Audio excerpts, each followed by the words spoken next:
brilliant Christopher Wheeldon directed and choreographed show starring Brandon Uranowitz, Max von Essen and Robert Fairchild, with Swonderful from the original production of An American in Paris. I wish they'd revive it. And all right, it's time now to waltz up to the news, but Act 2 of EPOS is just around the corner. Highlights include My Diva Double, we've got that coming up, and loads more show tunes from the likes of Beautiful, A Chorus Line, and Groundhog Day, the musical. Groundhog Day, the musical. Groundhog Day, the musical. This is Radio 2. This is Radio 2. This is Radio 2. I got to amuse myself sometimes. On the BBC Sounds app, on your smart speaker, and on 88 to 91 FM.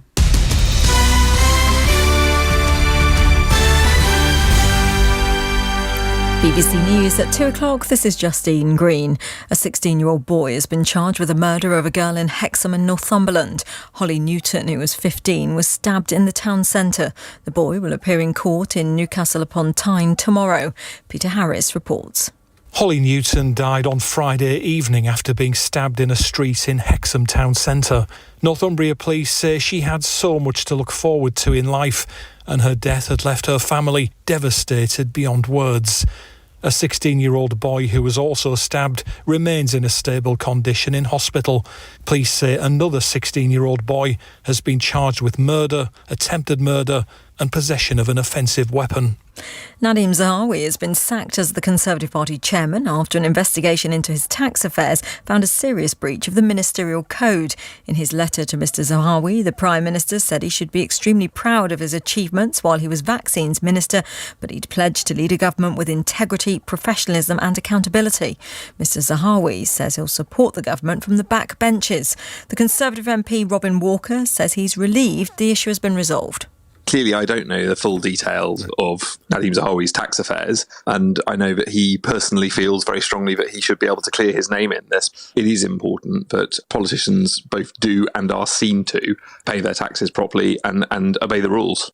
The Housing Secretary Michael Gove has accepted that the failure of successive governments to implement safety regulations over many years was partly to blame for the Grenfell Tower fire. 72 people died in the incident in 2017. New rules could see developers banned from the market if they fail to fix unsafe buildings.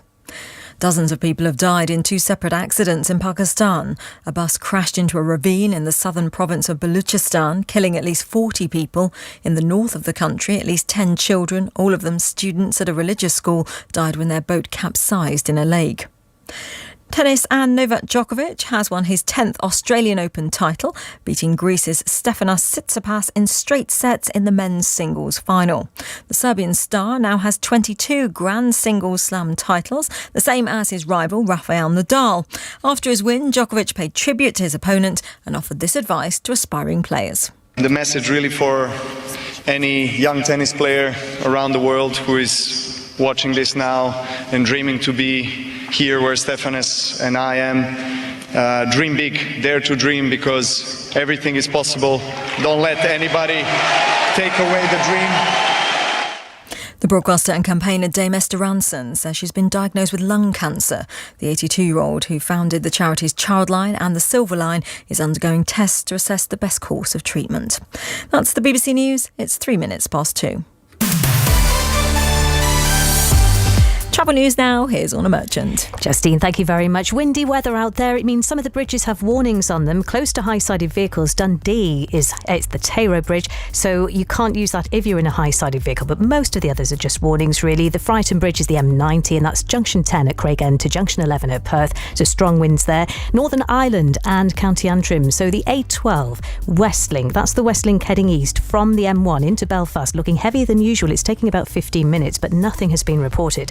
The The M6 has repairs. It's in Cumbria on the southbound side, 38 to 37, T-Bay to Kendal, so one lane closed. And in Cumbria again, the A590, Ulverston to Greenknott. There's an accident near the junction of Alpine Road. The M62 reopened ahead of schedule in West Yorkshire, so westbound it's open between Tingley and Gildersham, 28 and 27. In Staffordshire, the M6 is reopened. It's the southbound side at junction 13 for Stafford South. Now, one lane was closed there where a vehicle caught fire, so it's all open but with delays. The M1 and northbound, 2 lanes are closed, Daventry to Dunchurch, 16 to 17, so that's approaching the M45. The police have been dealing with an incident. The M48 original Severn Bridge, the westbound side is closed, heading towards Wales because of the strong winds, and the M25 slow across the top, 25 Enfield to 26 at Waltham Abbey. It was a broken down car, but a 3-mile queue there. And the M3 heading north at Basingstoke, that's at junction 6. There are 2 lanes closed. That's where a car caught fire. So recovery of the vehicles is taking place. Back with more for you in an hour.